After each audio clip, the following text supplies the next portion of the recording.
성경은 성경은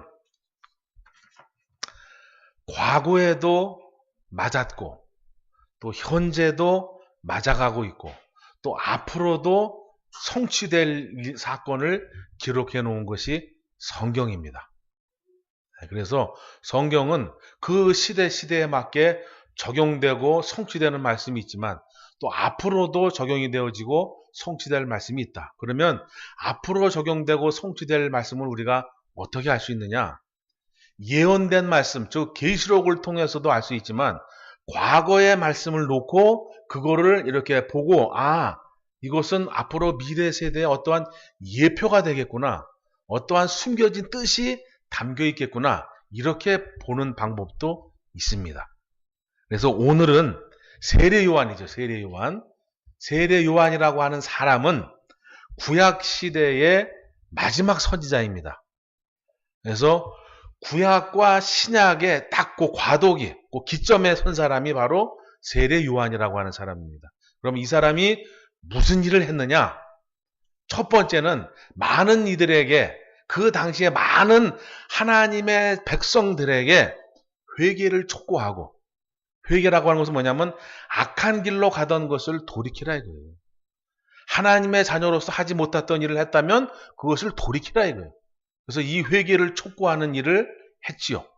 그리고 그 회개를 듣고 받은 사람들이 그 앞에 나와서 세례를 받으면서 약속을 합니다.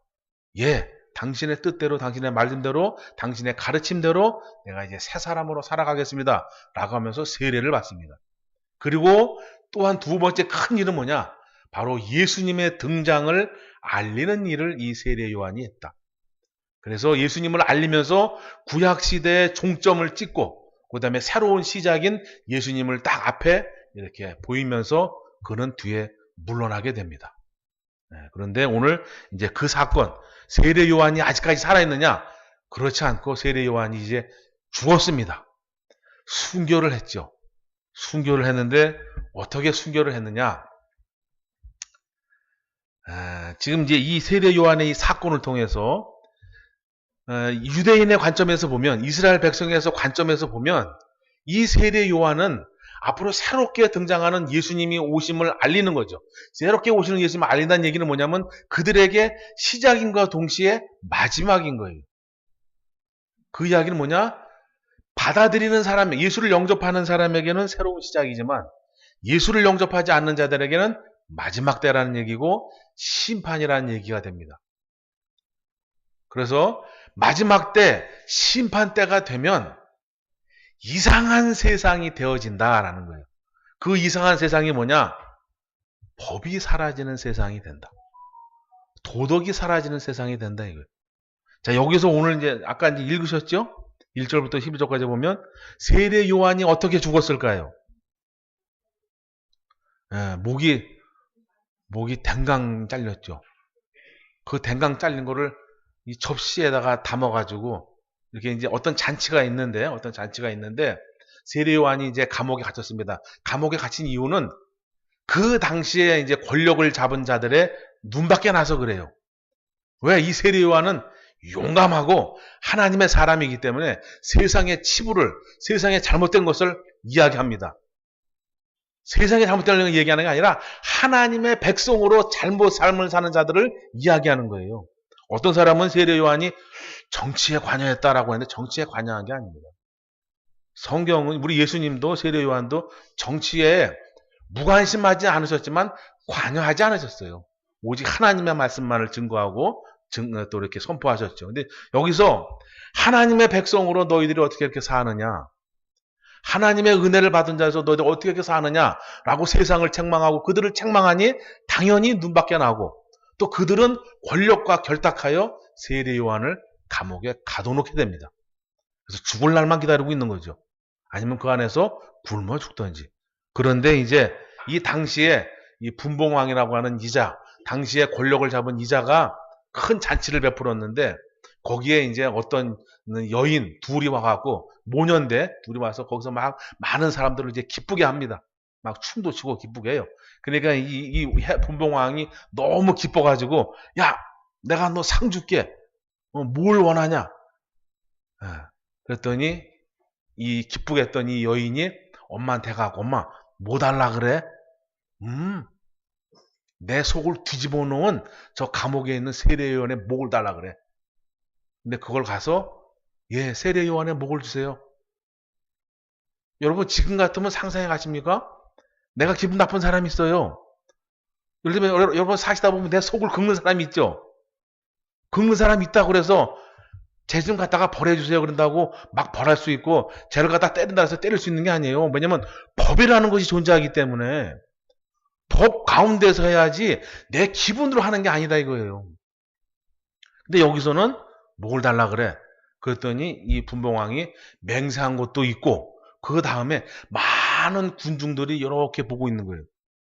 그러니까 그 사람들의 눈을 의식하지 않을 수가 없는 거예요. 왜냐면 인기를 끌어야 되니까. 그래야 그 다음에도 권력을 계속 잡아갈 수 있으니까. 그래서 결국은 이렇게 하고 있다가 마지못해서 세례 요한의 목을 탁 이렇게 한다 이거예요.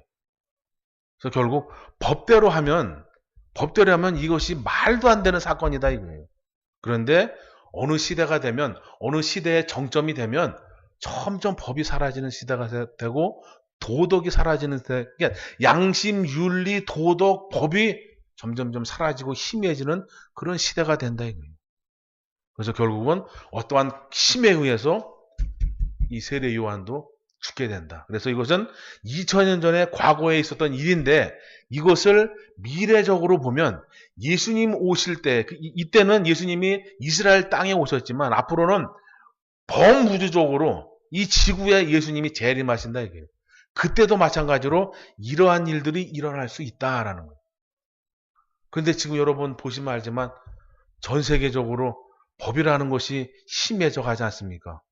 미국이라고 하는 나라는 뭐가 법이에요? 허리춤에 여기 딱 차고 있는 거 있잖아요. 네. 법이 있지만 법보다 총이 먼저예요, 걔들은. 법 하고는 총 갖다 팍 이러면 되고. 인도는 법이 아무리 있어도 절대 인도는 조심해서 가셔야 됩니다. 그 뉴스 보면 나오시잖아요. 부부가 인도 여행을 하다가 남자는 때려 죽이고 여자는 집단으로 나쁜 짓을 하고 결국 그도 죽여버리고. 그런데 경찰이 와서도 별 할 게 없어요. 그냥 잡아 수사할게 이래 보는 그냥 그만이에요.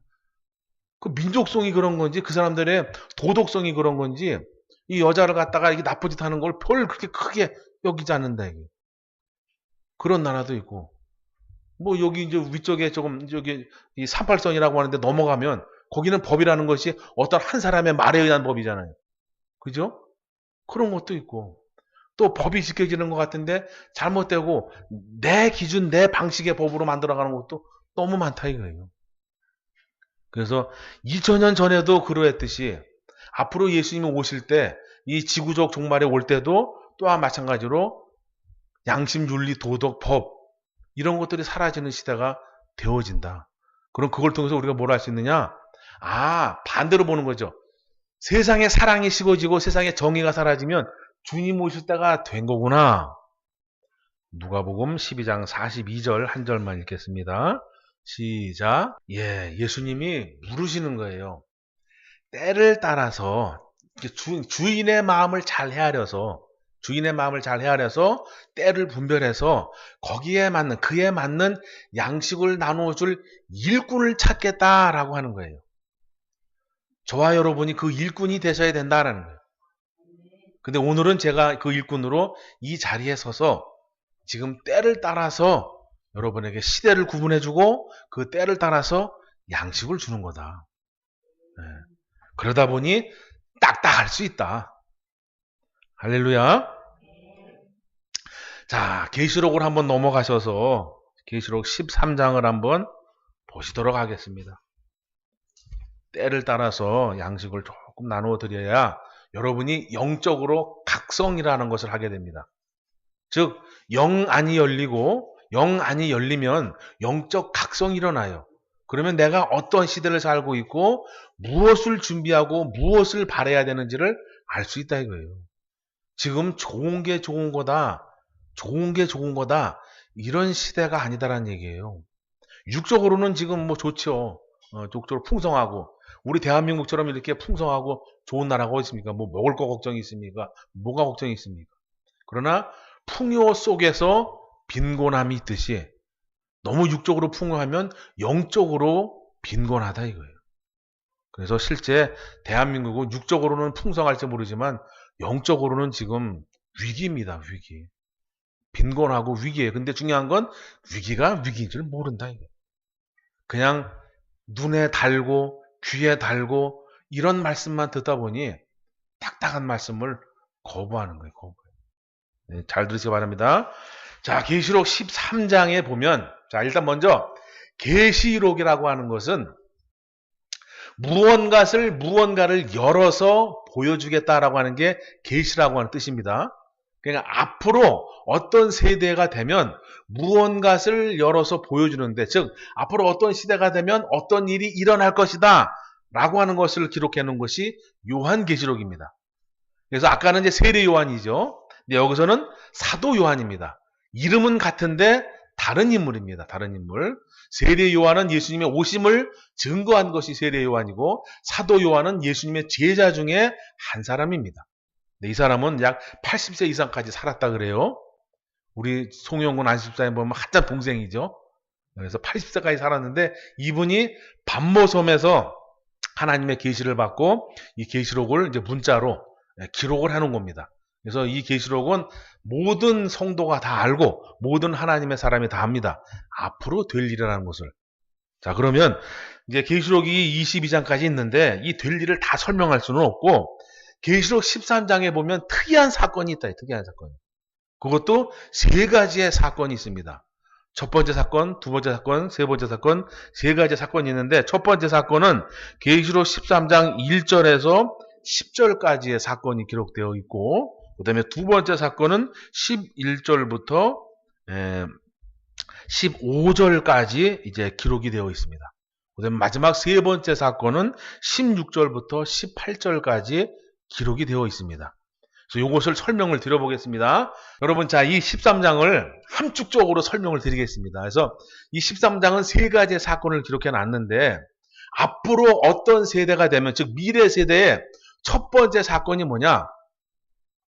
세상에 정치가 하나가 된다는 거예요. 정치. 세상에 정치 있죠. 지금은 미국 정치가 있고 한국 정치가 있고 뭐 유럽 정치가 있고 다 각 나라마다 자기의 고유 정치가 있는 거예요. 그죠? 그래서 그걸 통해서 그 나라를 세워져 가는 거예요. 근데 앞으로 미래 세대에 가면 지구가 하나의 통치 아래 들어간다라는 거예요. 납득이 안 가지만 그렇게 된다라고 제가 그런 게 아니라 예수님이 그런 겁니다. 근데 이것이 10년 후에 있을지 100년 후에 있을지 나 죽은 다음에 있을지 그거는 모르겠습니다. 그런데 분명히 이런 사건이 있다라고 되어 있고 반드시 될 겁니다. 그래서 첫 번째 사건이 뭐냐? 세상의 정치가 하나가 된다. 그리고 두 번째 사건은 뭐냐? 세상의 종교가 하나가 된다. 종교가. 그리고 마지막 세 번째 사건은 뭐냐? 세상의 경제가 하나가 된다. 즉 이제는 지구촌이 되는 거예요. 지금 엄청나게 수백 나라가 있지만 이것이 하나의 체제 아래 들어가게 되는 그런 시대가 있겠다. 이거. 그런 시대가 지금 세례 요한 시대랑, 세례 요한은 아주 작은 모습이죠. 작은 모습이지만 이것을 확대시켜 놓으면 그런 모습이 되는 거예요. 한 사람이 집권을 하고 한 사람이 권력을 잡으면, 그 한 사람이 전 세계를 통치하면 그 사람의 말이 곧 법이 되는 거예요. 이 세례 요한 당시에 그랬다니까요. 분명히 그 당시에도 법이 있는데 분봉왕이 맹세한 게 있고 사람들의 눈치가 있으니까 목표 이게 베는 거예요. 근데 어느 누구도 그것을 누가 태클을 걸질 않아요. 잘못됐다라고. 왜? 자기도 죽을까 봐. 그래서 이 세례 요한 때 이 작은 모습이 앞으로 예수님이 예언한 그 큰 모습을 함축적으로 담고 있다 이거예요. 근데 여러분이 아실란가 모르겠는데 지금 점점 전 세계 경제가 하나 되어가고 있는지는 아십니까? 여러분 외국 가서 돈 쓸 때 내가 들고 있는 카드 쓸 수 있을까요? 못 쓸까요? 쓸 수 있어요. 편하게. 물론 뭐 아무 카드나 되는 건 아니죠. 오늘 절차가 필요하지만 전 세계 어디 가도 그냥 카드 하나로 다 쓸 수 있는 거예요. 그냥 수수료가 많이 들고 절차가 복잡하고 이래서 안 쓰는 것 뿐이지 불가능한 게 아니다. 이게. 이미 이 정도까지 전 세계 경제가 하나 되어 가고 있다. 또 미국의 증시가 흔들리면 여러분의 주머니가 흔들립니까? 안 흔들립니까? 미국 저 먼 나라 비행기 타고 12시간 가야 되는 그 나라에서 증시가 흔들리는데 왜 나까지 여파가 있냐 이거예요. 이게 벌써 세계 경제가 하나 되어 가고 있다는 얘기예요. 그리고 우리나라가 이제 누가 대통령이 될지 모르겠지만 대통령이 되면 제일 먼저 하는 게 뭔지 아십니까? 큰 나라에게 가는 거예요. 우리는 순방이라 그러죠. 큰 나라에 가서 보고하는 거예요. 안녕하십니까? 저 이번에 대통령 됐습니다. 잘 부탁드립니다. 이러고 가는 거예요. 말이 순방이지. 예전에 조선시대, 그 이전 시대에 청나라에 가서 이렇게 하는 거하고 똑같은 거예요. 이미 정치도 큰 나라의 눈치를 안 볼 수가 없다. 그래서 지금 미국하고 중국이 서로 큰 나라가 되겠다 그러는 거예요. 내가 큰 나라가 되겠다. 그래서 서로 막 싸우는 거예요. 우리는 그 중간에 새우가 돼가지고 자꾸 등이 터지는 거고. 그래서 이미 알게 모르게 정치, 경제는 하나 되어 가고 있다 이거예요. 그런데 그럼 종교는? 종교도 역시 하나 되어 가고 있다. 여러분, 예수님 당시에 예수만 죽이면 예수를 믿고 따르는 자들은 끝날 줄 알았습니다. 그래서 예수를 죽였어요. 그랬더니 나가서 한 명을 죽였더니 2명이 되고 2명을 죽였더니 4명이 되는 거예요. 4명을 죽였더니 40명이 되고 이건 죽이면 죽일수록 더 기하급수적으로 드러나는 거예요. 그래서 지금 저와 여러분이 예수님을 영접하고 살아가시는 거예요. 그래서 그들이 채택한 방법이 뭔지 아십니까? 강제성을 띄워서는 안 되겠구나. 스스로 멸망시켜야지. 그래서 교회 안에 기복이라고 하는 것을 들여오게 되는 겁니다. 출애굽기 당시에 보면 가나안을 코앞에 두고 40년 동안 7일이면 갈 거리를 40년 동안 뺑뺑 돌다가 가나안을 코앞에 두고 그들이 거의 가다 멸절당하는 일이 있어요. 그게 뭐냐? 아주 이방 여인 중에 이쁜 여인들을 싹 그 안에 집어넣어요. 그랬더니 이스라엘 백성들이 그 이쁜 여인의 미모에 홀딱 반해가지고 이방 여인을 취하게 되는 거예요. 그 이방 여인은 율법에 금하는 법이에요. 그래서 그들은 그 자리에서 다 수만 명이 그냥 죽어요. 그 벌을 받게 된다 이거. 그런 것처럼 지금 이 교회 안에 슬그머니 이방 신을 섬기는 모습들을 슬그머니 세상을 쫓는 그러한 법들을 하나님의 법 안에 감춰서 들여온다 이거예요. 여러분 복 받아야 되죠. 그런데 하나님의 복이 먼저인 겁니다. 세상의 복이 먼저 아니라 여러분 건강해야죠. 하나님이 주신 이 내 영이 먼저 건강해야 그 다음에 육신도 건강해야 되는 거예요. 육신이 아무리 건강해도 하나님을 믿지 않고 하나님의 건강의 축복이 없으면 소용없는 거다 이거예요. 여러분 이 땅에서 200년 살면 뭐 할 겁니까? 아니 지옥이 없다면 상관없겠죠. 천국이 없다면 상관없고. 근데 만약에 천국이 있다면 200년 살고 죽은들 그 사람은 영원히 지옥에 가 있는 건데 그게 무슨 의미가 있습니까? 이 땅에서 50년을 살아도 내가 천국에 가면 그것이 또 하나님의 큰 축복 아닙니까? 그래서 우리 성도에게 하나님의 복은 절실하지만 하나님의 복, 영의 복이 먼저다 이거예요. 영적 건강이 먼저다 이거예요. 근데 지금 교회 안에 슬그머니 하나님만 믿으면 다 잘 돼. 하나님 앞에 맡기면 다 잘 돼. 나의 노력, 나의 열심, 내가 애쓰고 힘쓰는 거, 나의 몸부림 이건 가르치지 않는다 이거예요. 그냥 교회 출석만 잘하면 돼. 하나님 앞에 믿고 맡기면 돼. 하나님을 의지하면 돼. 뭐 하나님을 부르면 돼. 뭐 너는 내게 부르짖으라 내가 응답하겠고 그게 그 뜻이 아닌데 거기다 계속 갖다 써먹고 구하고 자꾸 두드리라래요. 구하고 자꾸 두드리는 게 뭔지도 모르면서 그게 지금 한국 교회의 현실이다 이거예요. 그래서 지금 한국 교회가 세례 요한 때처럼 또 예수님이 예견하시고 예언하신 그 마지막 때처럼 지금 한국 교회가 이렇게 이 종교가 하나 되는 이 과정에 큰 힘을 가하고 있다 이거예요. 네. 할렐루야. 네, 여러분 정말입니다. 정말 여러분이 이렇게 세상을 잘 보시면 하나님의 말씀이 내가 알게 모르게 이미 이 세상에서 실현되고 있다. 하나님의 말씀이 벌써 이 세상에 펼쳐지고 있습니다.